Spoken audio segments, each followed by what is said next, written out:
In the beginning, God created the universe, and within it, a planet called Earth. God's Spirit hovered over the dark and empty surface, speaking life into it.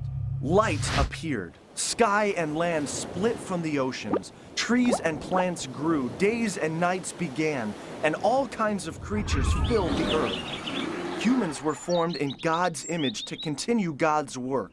Things were really good. But soon, humans decided we want to live our way, not God's. In their struggle for control, selfishness and violence filled the world. So God started over with just Noah and his family. A few generations later, God made this covenant to a man named Abraham.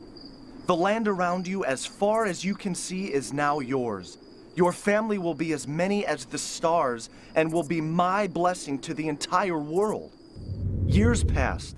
Then miraculously, in their old age, Abraham and his wife had their only son, Isaac, just as God promised decades earlier.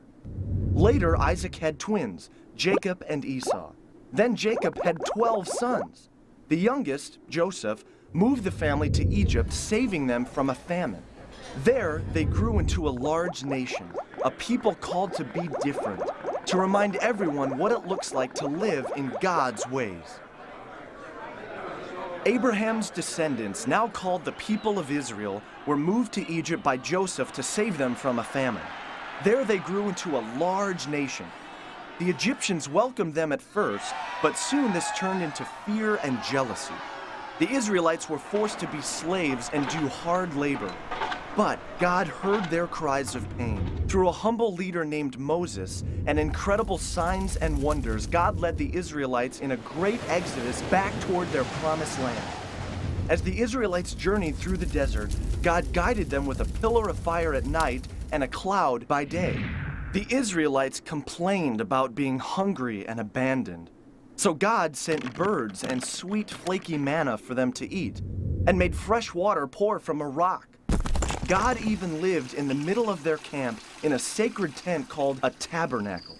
Along their journey, God gave them special instructions called laws and commands, guiding the Israelites to live differently, to show others how to follow God's ways. But the people complained. We don't want to live by these rules like slaves again. Living their own ways, the Israelites wandered the desert for 40 years.